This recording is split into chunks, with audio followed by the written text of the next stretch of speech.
आज आपको गुण संधि के विषय में बात करेंगे हम। गुण संधि की चर्चा करने से पूर्व हमको ये जान लेना बहुत आवश्यक है, गुण किसे कहते हैं। इसके बारे में बड़ा संदेहास्पद स्थिति बनी रहती है जनरल प्राय, कि गुण क्या होता है। हम कहेंगे गुण क्या होता है तो कोई तो कहेगा शब्द गुण का आकाश है, वो गुण होता है साहब, है इस तरह गुण सत्व रजतम ये गुण होता है साहब। कोई कहेगा ओज प्रासाद माधुर्य ये गुण होते हैं साहब। कोई गुण कुछ बताता है, कोई गुण कुछ बताता है। यहाँ गुण नहीं है, ये गुण, इसका तात्पर्य इस गुण से बिल्कुल भी नहीं है, इससे भिन्न है। क्या है? जब हम गुण संधि पढ़ेंगे तो पहले ये समझेंगे गुण क्या है, गुण संधि का नाम गुण क्यों है। इसको समझने के लिए हम समझेंगे गुण संज्ञा। सबसे पहले समझेंगे गुण संज्ञा है, ये हम संज्ञा पूर्व में पढ़ा ही चुके हैं आपको। गुण संज्ञा से तात्पर्य, संज्ञा मतलब नाम, गुण नाम है। किसका नाम है? वर्णों का नाम है। और गुण संज्ञा विधायक सूत्र है अधीन गुणा, अधीन गुणा, ये सूत्र है गुण संज्ञा विधायक सूत्र, यानी गुण संज्ञा करने वाला सूत्र, गुण नाम रखने वाला सूत्र। ये संज्ञा सूत्र है, गुण संज्ञा करता है, गुण नाम करता है। किनका? कौन कौन से वर्णों का नाम गुण है ये बताता है। तो इसको हम देखेंगे, इसमें है अत एंग, ये है। अब आप जानते हैं एंग का तात्पर्य तो है ए ओ, ए ओंग ये सूत्र है माहेश्वर सूत्र, और उससे एंग ये प्रत्याहार बन गया एंग। और अत का मतलब होता है अ, ह्रस्व अ। तय क्यों लगाया इसमें? तो या तो पंचमी का होता है उससे लगता है, या फिर इसमें तय लगाया तो यहां लिखा त पर तत्कालस्य, तय पर यस्मात् तात्पर्य से तत्काल संज्ञायाम बोधक, यानी जिससे पहले बाद में त लग जाए तो इसके बाद में त आया तो यानी तत्काल की संज्ञा का बोधक है, इस ह्रस्वकार की संज्ञा का बोधक है। ये इसी को बताने वाला है अ। नहीं तो केवल अ कहेंगे तो केवल अ कहने से 18 जो अ की संज्ञा हैं, ह्रस्व दीर्घ प्लुत उदात्त तन्दात्त स्वरित अनुनासिक अनुनासिक, उन सभी 18 संज्ञाओं का बोधक हो जाएगा। अब उनमें से केवल अ को कहना है तो हम कहेंगे अत, त पर तत्कालस। तो अ, ए और ओ, इन तीन वर्णों का नाम गुण है, इन तीन वर्णों का नाम गुण है, अर्थात इनकी संज्ञा गुण है। इन तीन वर्णों की संज्ञा गुण है या तीन वर्णों का नाम गुण है। जब ये जिस संधि में होंगे उस संधि का नाम गुण संधि। ये आपकी समझ में आ गया भली भांति कि जिसमें ये हो। अब ये पता चल गया हमको कि इन तीन वर्णों का नाम है गुण। कौन कौन से वर्णों का नाम? अ, ह्रस्वकार, ए, ओ, इनका नाम है गुण। तो अ, ए और ओ, इन तीनों का नाम है गुण। अब हम देखते हैं गुण संधि विधायक सूत्र। गुण संधि किससे होती है ये देखेंगे हम, है ना। गुण संधि, गुण संधि का विधि सूत्र है आद गुणा, आद गुणा, ये गुण संधि विधायक सूत्र है। इसका मतलब है आद गुणे का तात्पर्य है ए वर्णादचि पूर्व परयो एक गुणादेश स्यात्। ए वर्ण,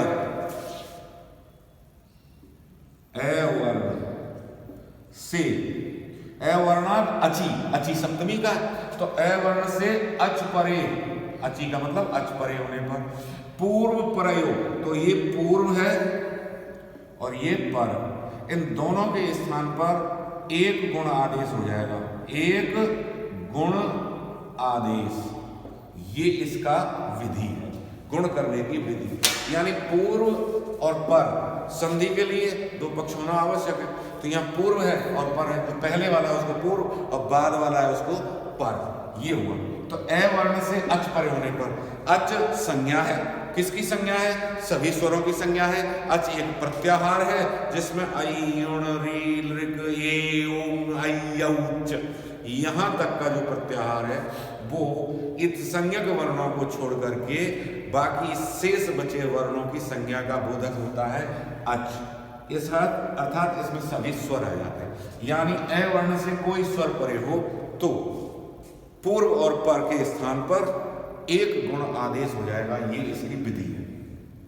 इसमें एक चीज और ध्यान रखने की है कि यहां पर अभी कहा अवर्ण से, है ना, अवर्ण से मतलब तो यानी अ के 18 प्रकार इसमें सन्निहित है। ये सबकी संज्ञा का बोधक है। इससे पहले अत नहीं कहा, वहां तो अत कहा था, अत एंग च, यहां केवल अवर्ण का, अवर्ण का है तो ये अपने सभी की संज्ञा का बोधक होगा। यानी ह्रस्वकार, दीर्घ, प्लुत और उनके तीनों उदात्त अनुदात्त स्वरित, उदात्त अनुदात्त स्वरित, है ना, यूं करके 18 प्रकार के आपकी संज्ञा का बोधक है। तो 18 में से कोई सा भी अ हो, यानी ह्रस्व हो, दीर्घ हो, प्लुत हो, है ना, और उनके बाद कोई भी अच आ जाए, कोई भी स्वर आ जाए तो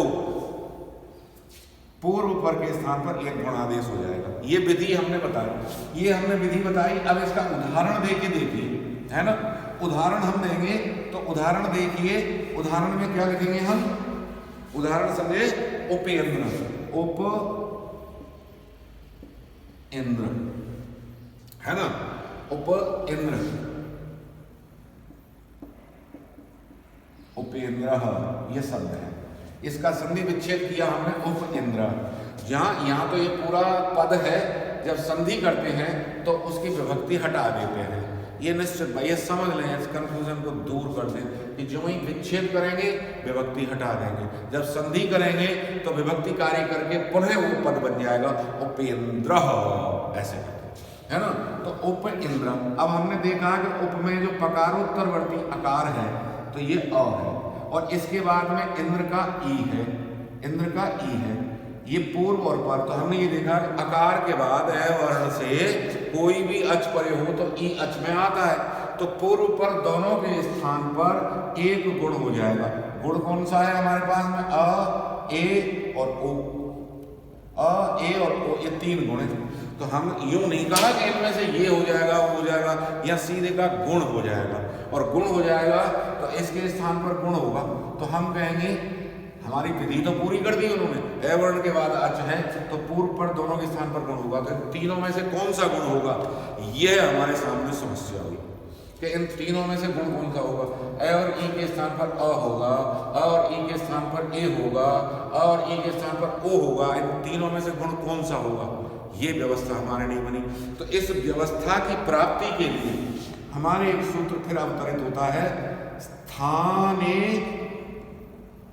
अंतरतमः। ये परिभाषा बता देगा हमको, है ना।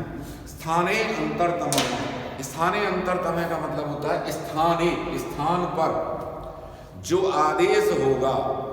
तो ये दोनों तो स्थानीय हैं, ये दोनों अ और ई, ये दोनों स्थानीय हैं।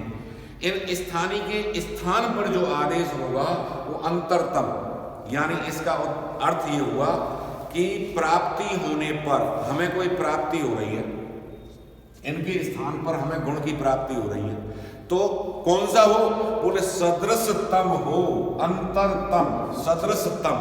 सदृशतम हम कैसे मिलाते हैं, तो उत्पत्ति स्थल देखेंगे भैया। सदृशतम कैसे मिलाएंगे, अ का उच्चारण स्थल कंठ, अकुह विसर्जनीय नाम कंठ, और ई का उच्चारण स्थल तालु, ईचु यसा नाम तालु। तो ये इसका कंठ और इसका तालु। अब अगर इन दोनों को पसंद हो, वही होगा इनमें से कोई मर्जी से, संधि तो तभी होगी, नहीं तो विच्छेद ही रहेगा। भाई दोनों की शर्त मानी जाएगी जब तो, ये कहेगा मेरा कंठ, ये कहेगा तालु, तो कंठ तालु जिसका हो तो ठीक, नहीं तो नहीं। तो हमने देखा इनका मिलाते हैं साहब, अ का उच्चारण स्थल कंठ, ए का कंठ तालु, एदौ तो कंठ तालु, ओदौ तो कंठोष्टम, कंठोष्ट। तो अब हमने देख लिया कि ये जो ए है, ए गुण है, ये कंठ तालु है, तो इन दोनों का मिलता है, कंठ भी है तालु भी है, तो इन दोनों को कोई आपत्ति नहीं होने वाली है। अब इन दोनों के स्थान पर ये दोनों मान जाएंगे कि अगर ये हम दोनों के स्थान पर आए, ये आदेश अगर हम दोनों के स्थान पर हो तो कोई आपत्ति नहीं। तो इसलिए इन अ और ई, इन दोनों के स्थान पर एक गुण ए हो जाएगा। तब हम लिखेंगे उप आ गया और ये द्र, अब इसको अचहीनम परेण संयोज्यम हम लिख देंगे उपेंद्र, ओप ये मिल गया, इंद्र हो गया, विभक्ति कार्य होकर के उपेंद्र ये बन जाएगा। इसी तरह हम ओ का देखेंगे तो उसमें बन जाएगा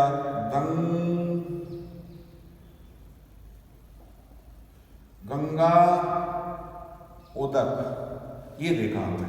तो हमने देखा यहाँ गंग ये है आ और उदक का उ ये दक, तो हमने ये देखा अवर्ण है, ये कहा अवर्ण। अब आप कहेंगे रस के निकल, क्योंकि ये तो सबकी संज्ञा का उदक है तो अ आ गया, वो अ का ही है, और उदक अ अच में आता है तो अवर्ण से अच परे है, इसलिए पूर्व पर दोनों के स्थान पर कोई व्यवधान भी नहीं है बीच में, तो दोनों सूत्रांग रूपेण प्राप्त हो रहा है हमको। आ और उ के स्थान पर एक गुण की प्राप्ति होगी। एक गुण मतलब फिर ये तीनों हैं, तीनों में से कौन सा होगा?